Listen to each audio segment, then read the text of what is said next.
Hello and welcome back to Paranormal NL Podcast, located in Newfoundland and Labrador, Canada. I'm your host and founder, Jen Noseworthy. Thank you for tuning in to UPRN, United Public Radio Network, 107.7 FM New Orleans and 105.3 FM on that Gulf. Watch and listen to PNL Podcast every Tuesday at 5 p.m. Eastern on UPRNTalkRadio.com. For tonight's Quantum Health Ascension special on UPRN Segment number 72, I've got a special guest waiting backstage from Alberta, Canada, who I'll bring on shortly. Now it's time to grab your favorite trans-dimensional drink, a few spiritual and chakra munchies, and get ready for that show tonight. Paranormal NL Podcast is sponsored by the Bog Team. It's a boots-on-the-ground Bog Team doing historical paranormal investigations in Newfoundland, Canada. Smash those subscribe buttons and grab your PNL Podcast and Bog Team merch at TeePublic on their Linktree Paranormal NL Podcast. All Bog Team music heard in the intro and the exit is available for download and use on all social media and streaming music platforms. Now let's get on with the show. I'm going to actually give a shout out before I bring tonight's guest on to who introduced me to tonight's guest, and his name was Mark Eddy, and he's from Third Eye Live podcast from Bryan Bowden. And Mark Eddy was on PNL season 4 episode, actually season 3, episode 53, which was his first debut on UPRN Seg 60. And he was also on season 4, episode 10, UPRN Seg 70. So check out Mark Eddy's work. So now let's get on with the show. Tonight, I have on with me all the way from Alberta, Canada, Miss Karen Holton. Welcome. Sorry, I've done myself. Hi, welcome to the show. Oh, thank you so much for having me on. It really, it's lovely to meet you and to see what you do. And man, you sure do a great job of podcasting. Congratulations. Oh, thank you so much. We were saying off air, it's great to have another fellow Canadian on the podcast. I've been doing so many podcasts with folks all over the world. It's great to have somebody on from Canada with me. So Karen, tell the people listening all over the world on UPRN a little bit about yourself. Well, the truth is I'm a very ordinary person. I just happen to have had some extraordinary experiences. And I believe that what I've experienced, that all humans can actually experience it. I believe that we have what I'm going to call God-given gifts, so that we can communicate telepathically, that we can do like astral projection. We can do astral projection. We can do being able to see other places, worlds, whatever. Remote viewing, yes. Thank you. Remote viewing. And I think that out-of-body experiences and near-death experiences and all these things are part of one phenomena. We're just sort of classifying it a little bit different, but it all involves the gift of sight. And for some reason, I have been given the gift of sight. And so it's led to a very intense angelic experience that happened to me just once. I also had extensive ET contact. Now, the time is different because in our world, it was for 3 months only, but my experiences, because of a time dilation, were more like 3.5 years. Wow. So I had very extensive ET contact. And again, it doesn't follow any of the other narratives about contact. It's my own experience is very transdimensional. And again, like I said before, I think that everybody can actually do this. I think it starts with meditation. It starts with self-love and, a sincere desire to basically spread love throughout I think that's some of the key aspects that I hear from a lot of people who talk about, ascension and things like that. Um, do you want to talk a little bit more about the light, shall we say, and how you can actually meditate to get to that point? Well, I don't really know exactly how. For instance, when I had angelic contact, it came from me being in such a severe state of grieving and emotional pain that I'm guessing I was projecting some kind of an energy pattern that made, the angelic forces come into my reality. Chris Bledsoe is another person where his ET contact came out of severe suffering. It's interesting how in our society we want to shut suffering down, but sometimes suffering actually opens the gate and opens the possibilities that we have for angelic contact, ET contact. And in my experience, these other realms are very friendly. I did not have any negative or bad or horrible experiences at all. I had nothing but help. And it's really helped me in my journey. I wanted to say, what my definition of awakening and ascension is, because it means different things to different people. For me, I believe that awakening is when we realize that the world is not what we thought, when we see outside of the mainstream narrative and we start seeing other possibilities and other things that are more real to us than what the mainstream tells us is real. But then, we have to get over the shock and awe of that. And it's big, for me it was huge, and it unfolds even more in layers over time. And so once I get myself grounded again, then I start to realize I could tell that I needed to change what I ate. I could tell that I needed to change who I associated with. I had to change so many things. And then my frequency was much higher, because I think our bodies are technologies. And when we take good care of our bodies, we could then raise our frequency. And then I think we're more in alignment with these other types of beings and realities. And we can have, more of those spiritual experiences. I like the fact that you talked about frequencies. Now, I have one of your logos here pulled up, and it's interesting, when you talk about frequencies, let's say you throw some sand on a table and hit different tuning forks, you get different frequencies.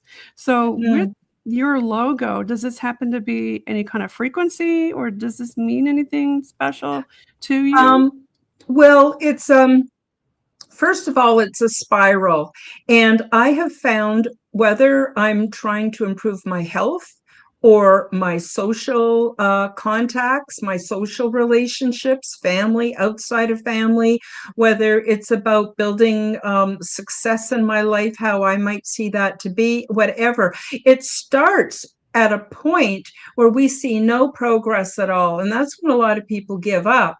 But if we stick with it, we slowly start to build that energy and build that energy and build that energy. And one thing builds on something else. And the next thing we know, we look back, we go, oh my God, my dreams are going to come true. I got to tell you one thing that I think is really funny that I just realized recently. Way back, like 10 years ago, I wanted a career, but I didn't know what I wanted to do. And my guides, who are invisible, said to me, what would you like to do?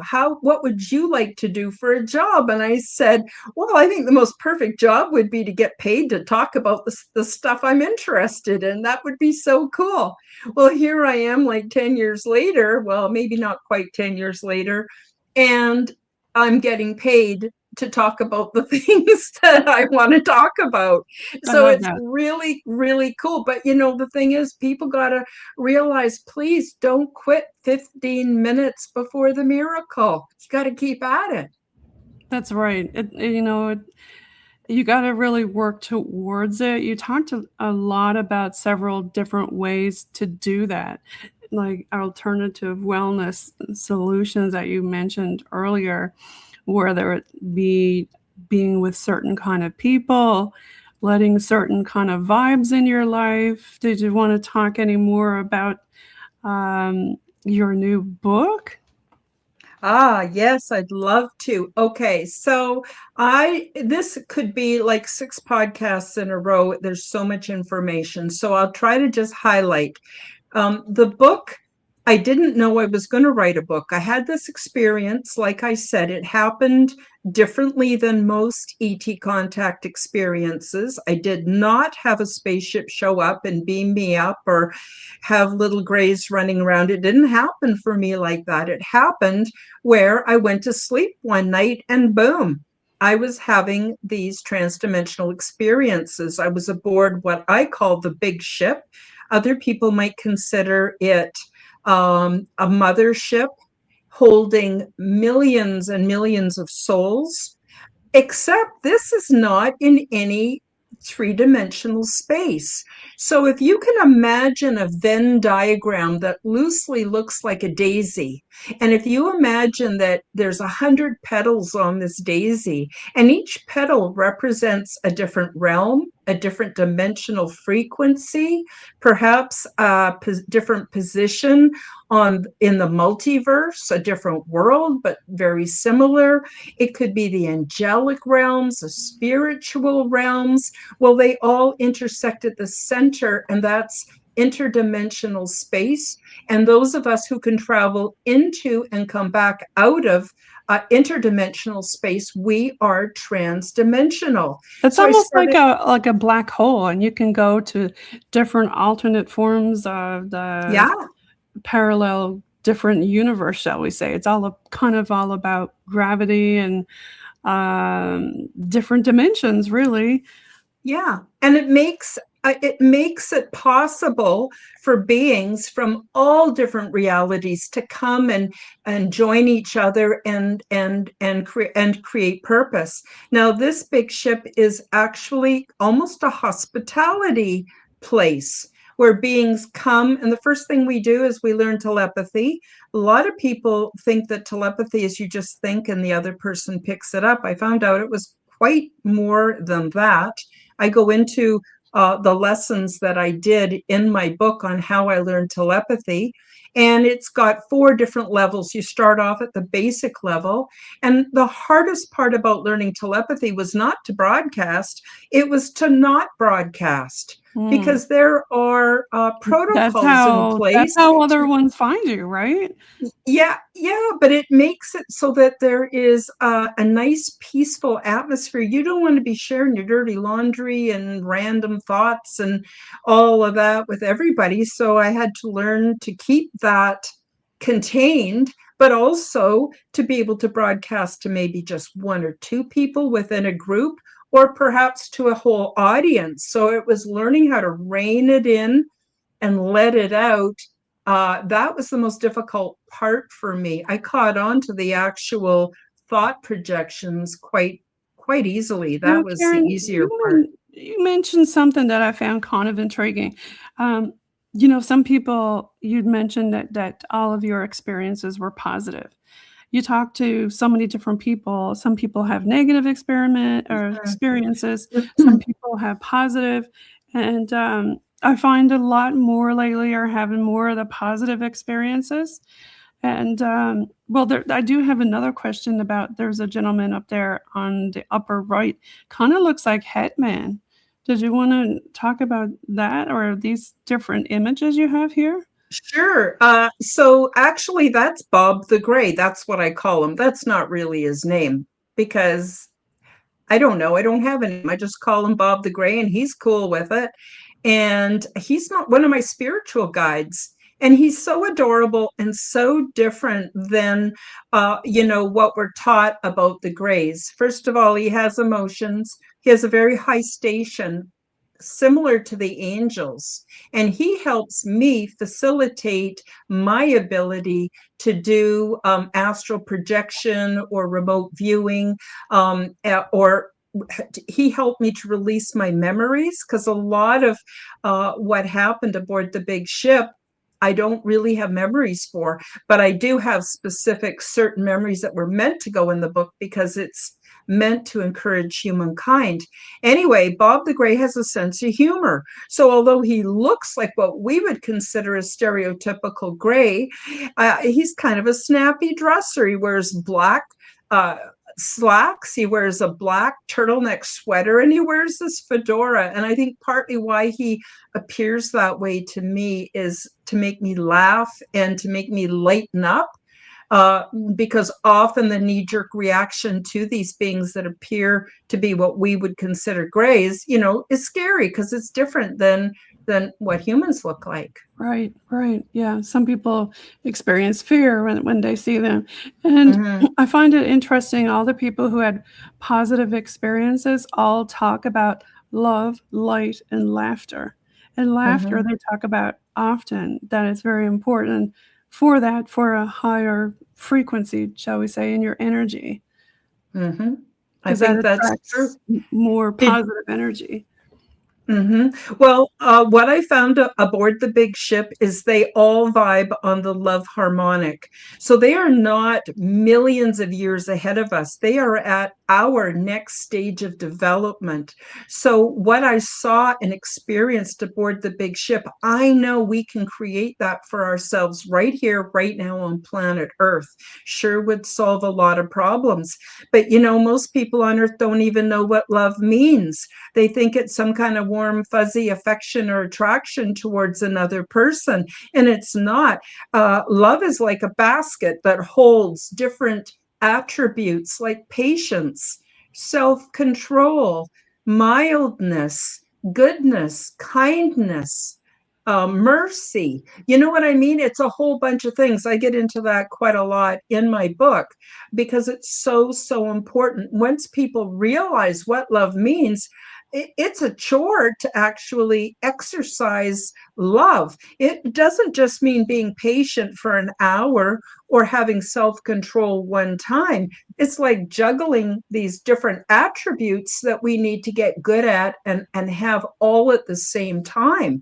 So it's very not complicated, but it does take an effort, and we need to do that towards ourselves before we can aim our love outwards towards other people. So it starts with self-love, and then it goes to maybe our immediate family, like maybe our children, our spouse, our parents. And then from there, it goes out to our more intimate community. From there, it goes out. And that's how we change the world.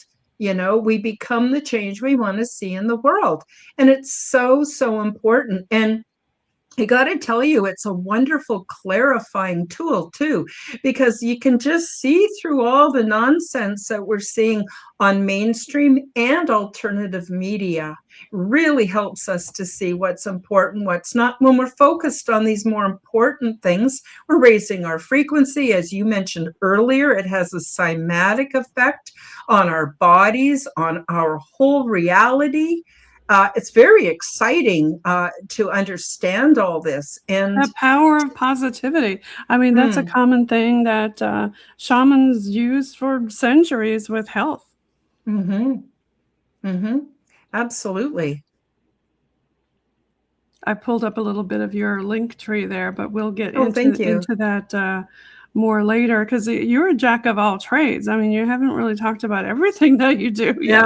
No. I wondered if you want to know who some of the other beings are that are on the cover of my book. Yes. Because two of them, the one with the red hair, she is one of my very closest friends. She was my buddy. So when we find ourselves aboard a big ship or a mothership or something like that, I found that I was assigned a buddy and that we all were. And that buddy stays with us, comforts us, helps us to understand how to do things, how to find food, where we will sleep, anything we want to know. And she's awesome. So she became a very, very close friend of mine. I have quite a few adventures with her in my first book. The redheaded couple, I call them the twins, but they're not twins. They're actually a joined couple. And they became very, very close friends of mine as well. As you can see, they don't look like stereotypical grays. They come in all shapes and sizes and heights, but one thing they all have in common, they all vibe on what I call the love harmonic. They are all they all use telepathy. Nobody uses words or language, just doesn't happen. So it's a very peaceful, calm atmosphere as well. The twins, they are a little different because they are a bonded pair. So when their race of humanoids find a mate, they actually are introduced to their future mate in childhood. They grow up together. They form a very strong bond. If one of them were to die, they both would die. But that's not the usual, but that's the way they are. And what's really cool about them is the females have more facial hair than the males. So at first you think that the females are the males. So there's no rules. It's really very, very interesting. The other sort of bald character that's also on the cover, I had a shamanic experience with him. And you got to read the book, though, to find out. I don't talk about the mating practices or anything sexual or any shamanic while I'm on podcast. People got to buy and read the book to hear more about that.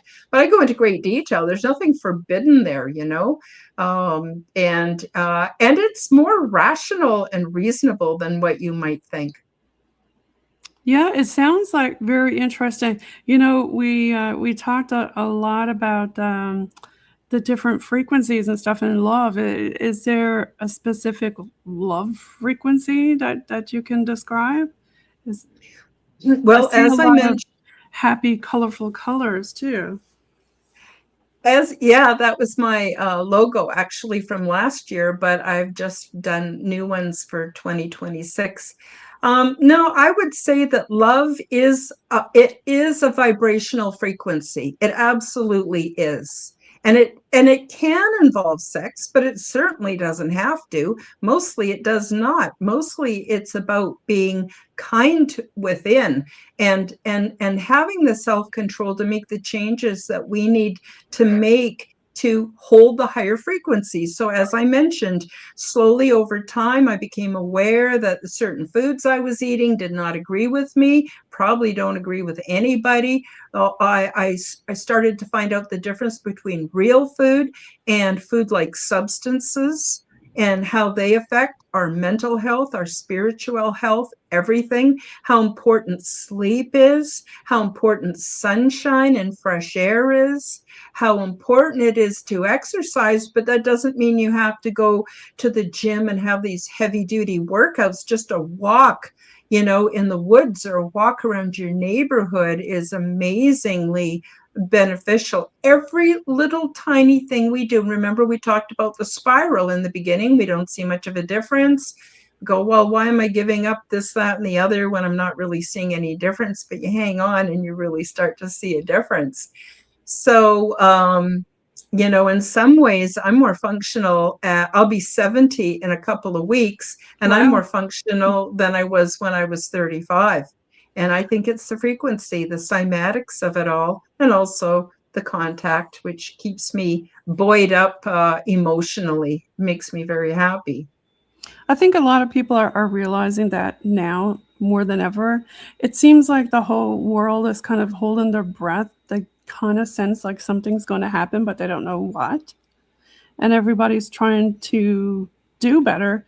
But on the flip side, then there's all these other angry people. So it's kind of a mix, isn't it? What's your take on that?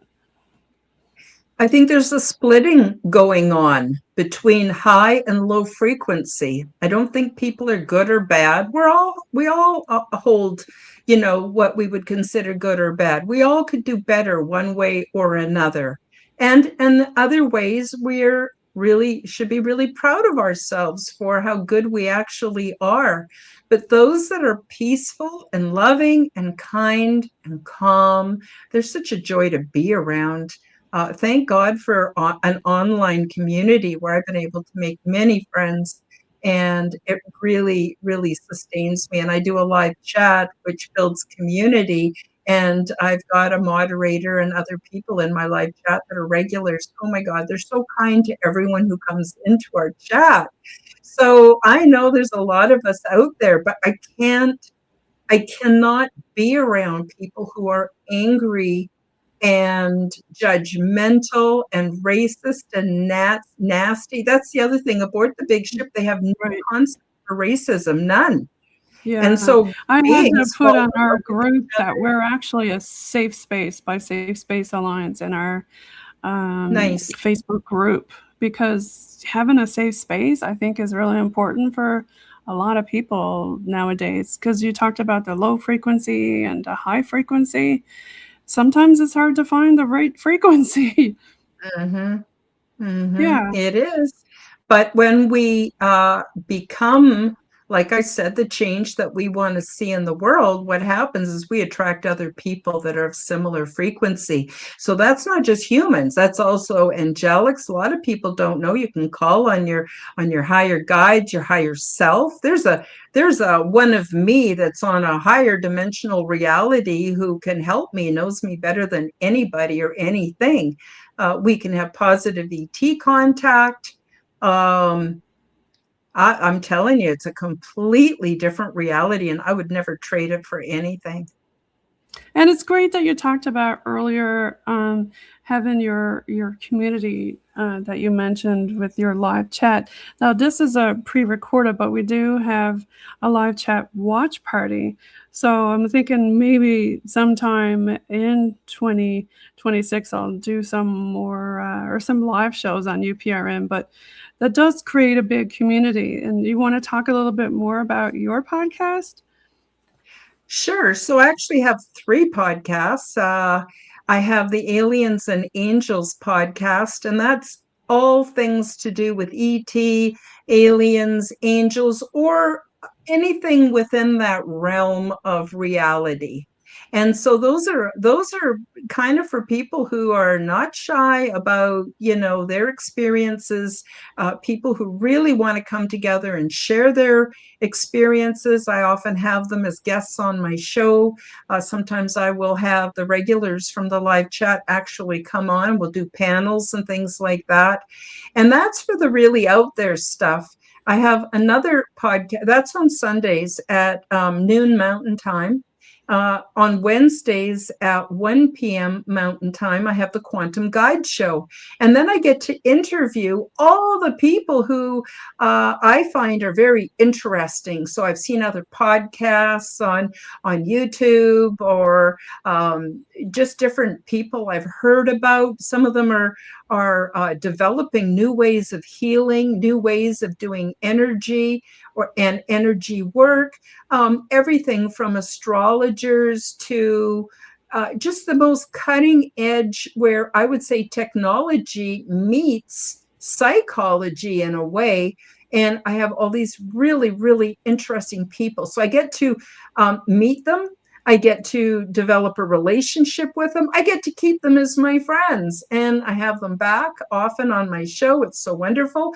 I will often, another thing I want to mention is I will also often help brand new podcast people get started, because if people hadn't allowed me to be on their shows when I had 50 subscribers to my channel. I never would have gotten where I am today. So I always have people who are just getting started, or they're just getting their toes wet and want to start talking about, some of the orbs they've seen, or who knows what. I have them on my shows. Now, my third show, the reason I started it is with a friend of mine named Joan Wyden. Joan's from Calgary, Alberta. And that's so that her and I can just chat, just visit and chat about whatever. So, because the other two podcasts, I'm usually presenting information and the guest has the floor. And this way I get to talk about whatever I'm interested in and that Joan's interested in.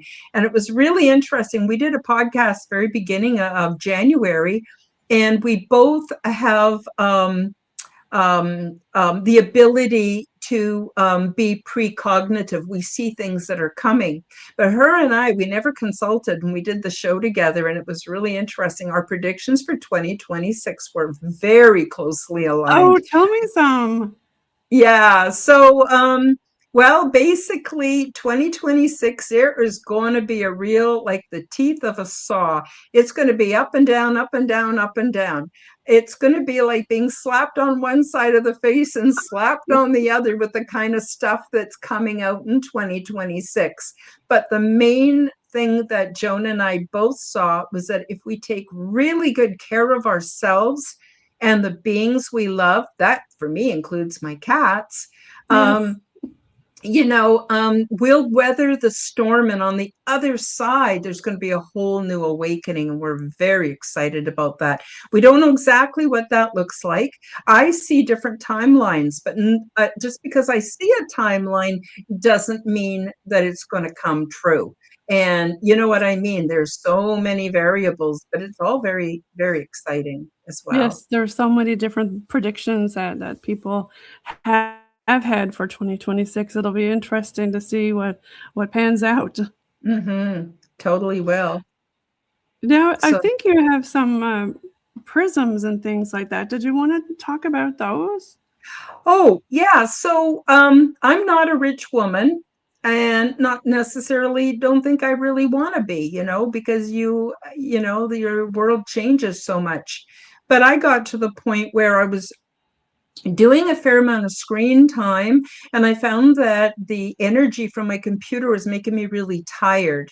And my Mhm. guides told me about orgone generators. It's called orgonite. I didn't even know what it was. I had to look it up online. There was very little information about it. So I started creating my own line of orgone generators, experimenting with them.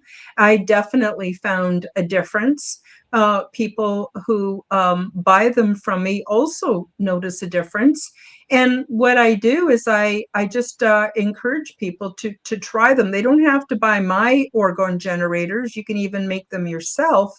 But the ones that I have, I think, are pretty special.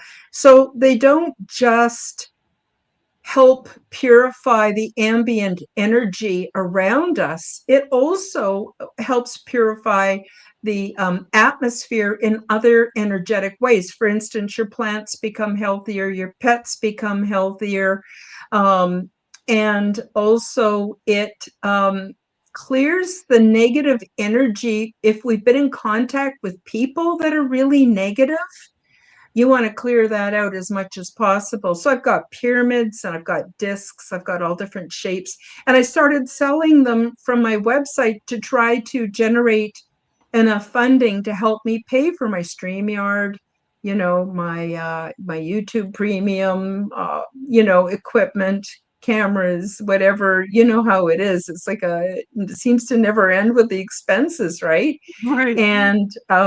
And so that's why I started selling them online. And then, of course, since then, I produced my book, which is available on Amazon. Actually, I have two books.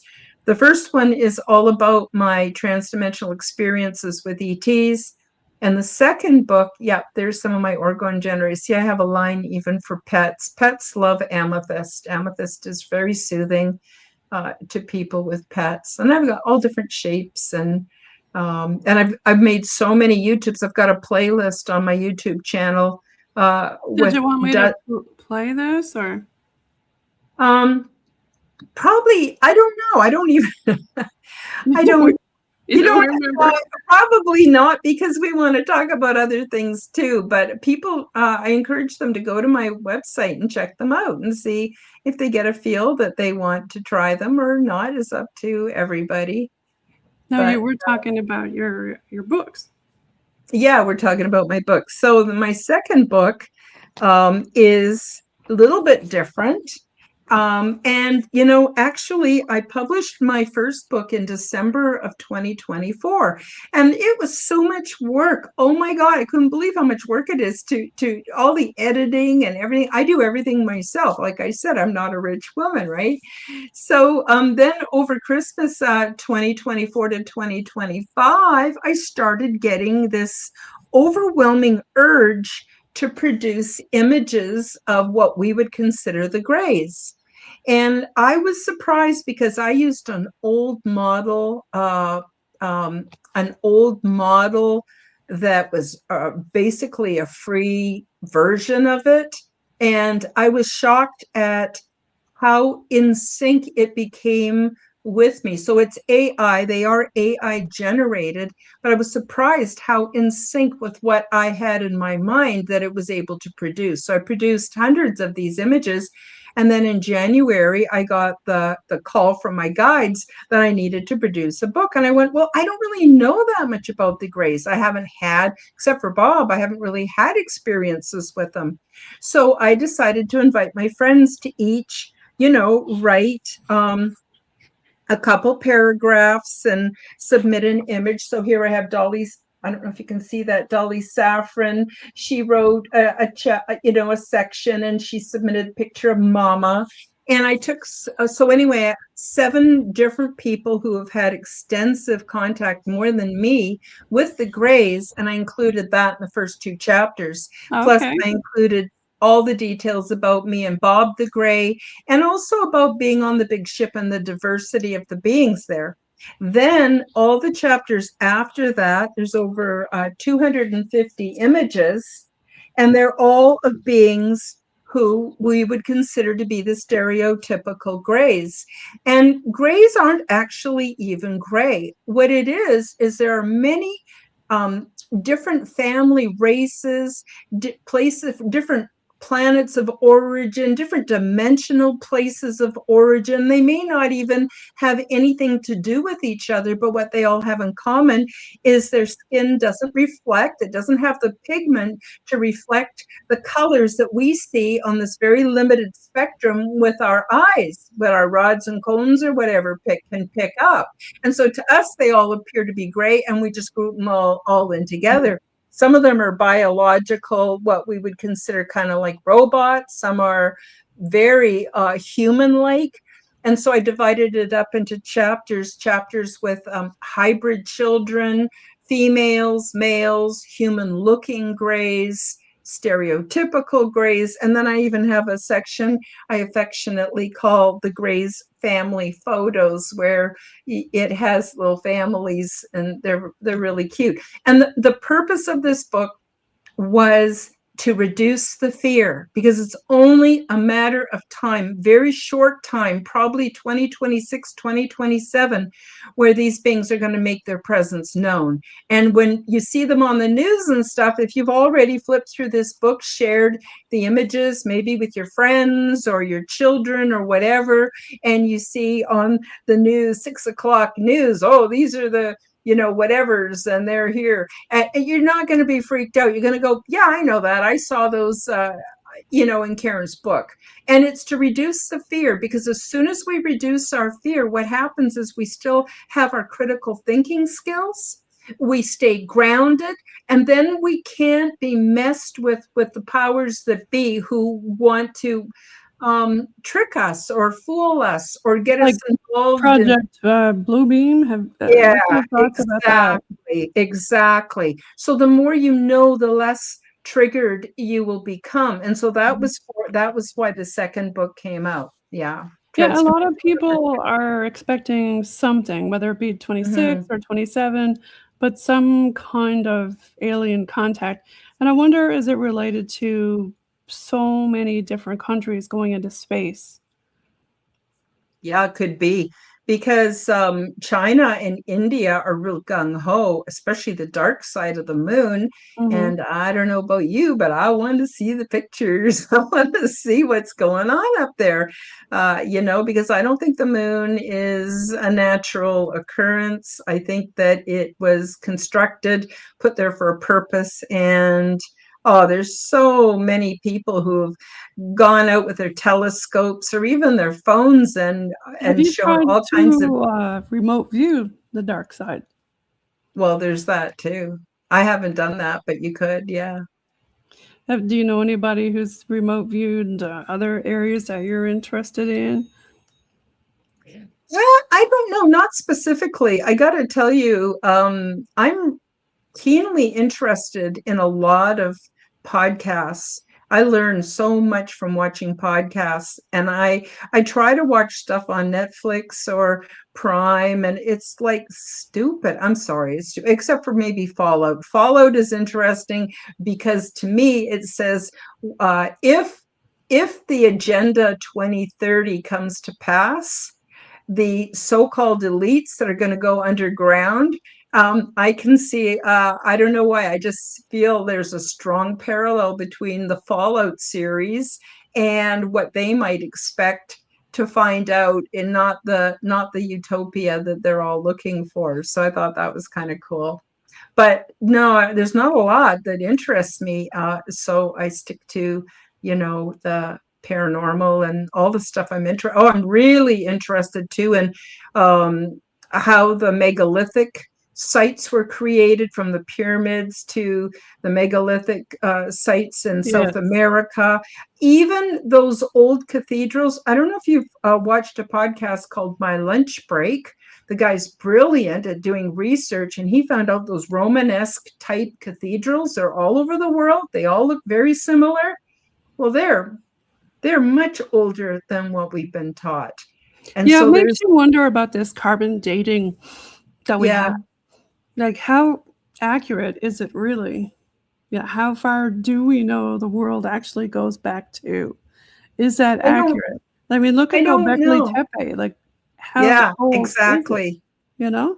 Exactly. And so now we're finding out that, we weren't running around living in caves wearing furs That's right. and it's very subhuman. I think that we had Atlantis and it looked like what's behind you. Exactly. And we all forgot about it all and how to use it and everything else. I go into that in my book too quite a bit about the origins of humankind here on Earth. Apparently there's been 5 different reseedings of Earth. See, a lot of beings don't even live on planets because they're fairly unstable, depending on what the sun's doing. And I get into that. I think our inner Earth is starting to shift. Well, we already know the magnetic north is already shifting from Canada to Siberia, which is, you look at all the weird weather we had talked about before we even got on the podcast off air. Our weather set patterns have just completely changed. Our waters over here are very warm around Newfoundland now, and we're getting more hurricane strength winds. We're getting all these creatures like great white sharks that we never had in our water system before. Yeah.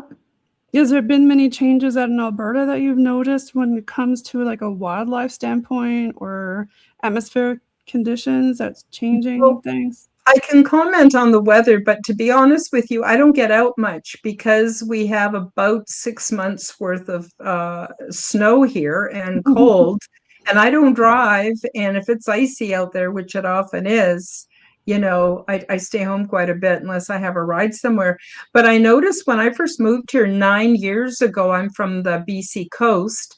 When I moved here 9 years ago, winters were bitterly cold, like month after month, like below 30 degrees below zero, like so you'd cold. have to plug in your car or your engine block would freeze. Yeah. Well, you still have to do that? No, that changed about 3 years ago. So now what happens is we have about 2 weeks of bitter cold, and then it warms right up. It could be 10 or 15 degrees above 0 Celsius. That's what it's warm here in Newfoundland. Unbelievably it was warmer here in Newfoundland than it was down in Florida. Sure. Yeah. This is again pre-recorded. yesterday Florida got snow, and then we were upside down. We were in the plus 10, 12, or Exactly. Same here. And then we get a couple of weeks of that and everything starts to melt and then the deep freeze again. So it's really yes, yeah, treacherous to go out, because it's so slippery. It'll get really cold and then it warms up again. And I yeah, like it because, just a month after month of bitter cold, that kind of used to get me down. yeah. Not We to can, mention that it was so dry. yes, we can get all 4 seasons in one day in Canada. Can't we? Yeah. Yeah. So I'm definitely seeing a difference just in the last 3 years. Have you Oh, and noticed? then the chemtrails. There's way more chemtrails than I've ever seen before. And so it's rare that we have a beautiful blue sky anymore. Really? Mm-hmm. Hmm. What about your water system? Do you find a lot more drought? We've had a lot of drought here in Newfoundland with a lot of the drinking water drying up. A lot of the people's wells are drying up. Have you had many changes in regards to water I, in d- I Alberta? don't I don't know, but I do know that I don't drink tap water. I buy bottled spring water.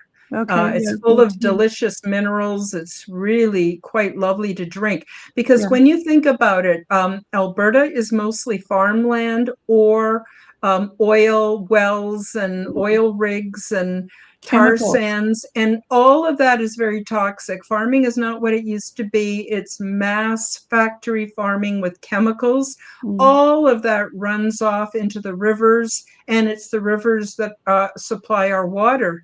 The other thing too is then we drink the water and then we go pee or whatever, and then it gets recycled and back out into the river again. But guess what? There's nothing testing our water for pharmaceuticals. So Mm. the water's full of pharmaceuticals. Every time Correct. As someone, a nurse, I can tell you that the pharmaceuticals, they do not get processed through your water treatment plant. Your medications there are you left in the go. water. So There do you not go. dump your medications in the water. Dispose of them at your local pharmacy. When we're talking about quantum health, water is really important to the body because it's Mm-hmm, 75% water. So yes, mm-hmm, I agree with you about the quality of the water that you're drinking. And I think mm-hmm, it's really important to actually get a water test. We have a community here close by where I'm at, and there's actually a class action, I think, a lawsuit or something going on with the water system because it's so bad. mm-hmm, You just don't know what's in it. Get it tested, check it out, and see what's in it. I drink the mm-hmm, Evian water. That one's pretty good mm-hmm. too. And don't forget that people, every time you pee, your pharmaceuticals, which have been processed by the liver, is coming out of your body through your sweat and your pee too. So then you do your laundry and it goes back into the water processing. You go pee and you're putting chemicals back into the water as well. So yeah, And it's risky biscuits. I don't know what to say. It's a big well, problem. not only just for humans, but we mentioned our four-legged friends, our pets and stuff. Mhm. I think it's really important to give them what we're drinking. Like, don't just let them drink the tap water. Nope, I Um, don't. Give them the bottled water. I mean, if Hmm. you're not drinking it, why should they? Right? Yep, exactly. I know I'm going off on a bit of a tangent, but I mean, when you talk about health and stuff like that, water is really important for everybody, It is. It including really, really is. four-legged friends. Hmm. So, is there anything else that you want to talk about in regards to all these different things that you do and teach? Thank you, by the way, for doing all this. Oh, you're welcome. You're welcome. It's just I feel I can function so much better when I have a mission. I can go Mhm. on to a task. What's interesting is you have Quantum Health Ascension. I got a download back in 2014 for a program that I put together in 9 different steps, and I call it Quantum Health Transformation. So this quantum health thing keeps coming up and coming up. It's a free online course. You can tap into it either through a playlist on my YouTube channel, or you can go to my website. And it's a pretty beefy course. It involves, can I just give you a quick overview of it? Yes, yeah. Well, the first 3 steps, it goes in descending order. I know it sounds nuts, but there's a reason. So you start with step 9, 8, and 7. Step 9 teaches you about the quantum reality of all things. And it's really fun because it also teaches you how to do your shadow work through a tool, which I'll show it to you. I affectionately call this, whoops, I don't know if it's going to show up because, oh, it might not show up. Anyway, through a tool that I call the nubby ball. And it teaches us to stop. Do you want to hold it up again? I don't know if it will. More room. Oh, I see what you mean. Yeah, because I have a green screen because it's just a blank wall behind me. But anyway, it helps you step out of duality. So you stop thinking in terms of good, bad, up, down, back and forth, and you start to see things as they are in their quantum wholeness. And it helps you to do your shadow work. Step 8 introduces you to things that are technologies that you may never have thought were technologies, like positive affirmations, orgone generators. Yes, there it is. Meditation, all the things that help you to basically rev up your energy centers and to feel more calm and more loving. And then step 7 is all about male-female integration, which has really not much to do with the trans thing. It's we all have male and female energy, and we need to balance the divine feminine and the divine masculine. The left side of our body, the energy is what they call female. It's like the yin and yang, and the right side is the male.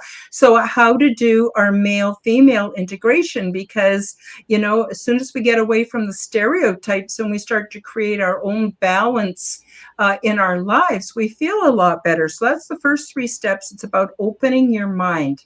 Then the middle steps are all about detoxification.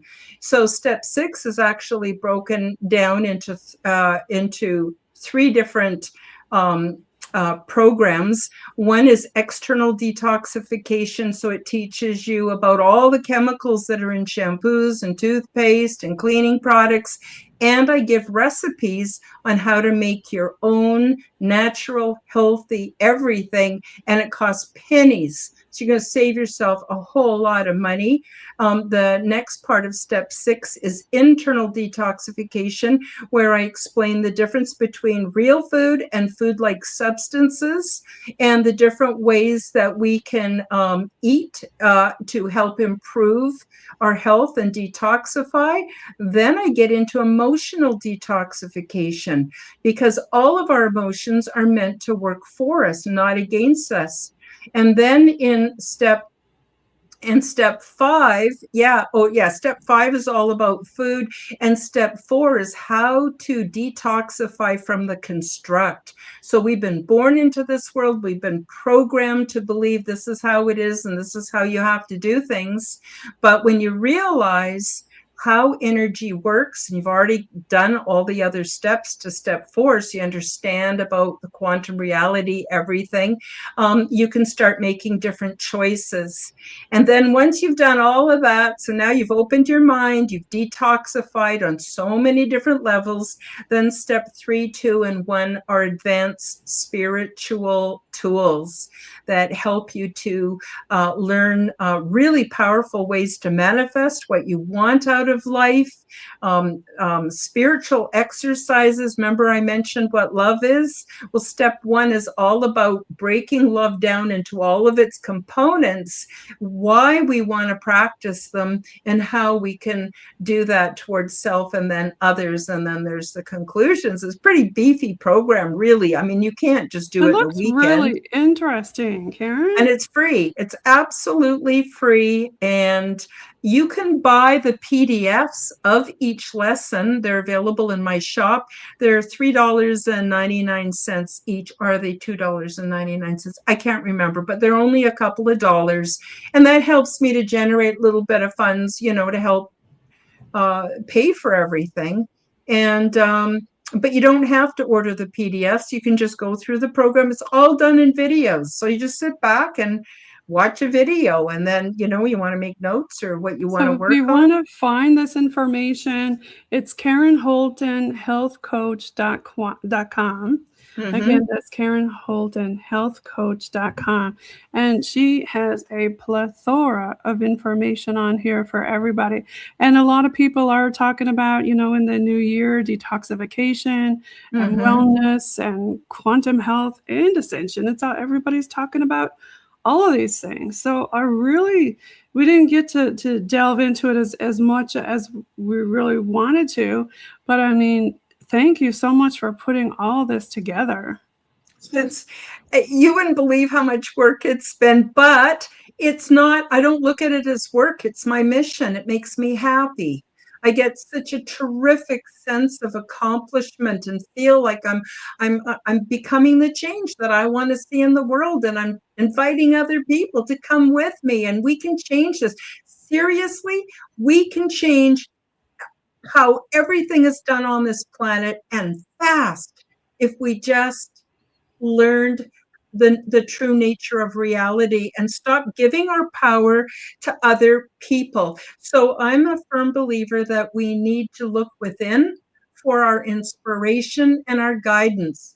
There's a lot of people go, oh, I listen to Bashir, or I listen to Melchizedek, or I follow Danon or whoever, and I'm not saying there's anything wrong with that, but I'm saying we need to go inside and make our own connections and bring all that juicy awesomeness into our own lives. We deserve it, and it's time. It is. You're a wealth of knowledge, and I'm going to put your link tree back up there again for folks to take a look at. And Thank you. There we go. We got all kinds of your books. It's all on. It's all on there. Everything is there. Do you want to give a shout out? I see you're in a lot of different places. You're on Rumble, Odyssey, YouTube, X. Telegram, X, but I'm also part of the Forbidden Knowledge Network. And so Chris Matthew, who's the owner, he produces everything I do and sends it out to all the audio platforms. So I'm also available on all the audio platforms. Bless his heart, he gave me my start. And it's Preston Dennett is the reason how I did my book. I did an online conference, and I participated in a round table with Preston. He heard what I said. He said, I'll try to tell you quick because I know you got to close soon. But he said, Karen, can you send me a digital copy of your presentation? I said, sure. He shared it with Dolly Saffron. I'm sure you know who Preston Dennett and Dolly Saffron are. Yes. And they said, Karen, you got to write a book. And so I got busy and wrote a book, and that's how it all started. Yeah. Excellent. Karen, thank you so much for being on the show today. Really appreciate having you on. We'll have to have you come back on and talk about more of all of your exciting things that you offer to everybody. Everybody check out Karen, check out her link tree, check out her .com, her books, her podcasts. You're going to love all the things that she offers everybody. Love, light, and happiness, right? Mm-hmm. Absolutely. So is there anybody else you want to give any shout outs to? Oh gosh. Oh, so many. Where do I start? Where do I end? I am just so grateful for all my guests on my podcast. I'm so grateful for all the people who have me as guest on their podcast, like you, Jen. I appreciate you so much. Appreciate the people listening, and the people who want the world to be different. And, we may not be able to agree exactly on how we want things to look, but we can agree on paradise. And it's a good place to start. So, a lot of people spend time worrying and complaining, but you know what? How much time do you spend? Try to spend 20 minutes a day thinking about the world you want. Bring that in. You can do it. I'm really excited. I can't wait. Love it, Karen. Thank you so much again for being on the show. So we're going to leave you now with some 80s bog team music, and make sure you do follow Karen Holton. You're going to love her. Take care, everybody.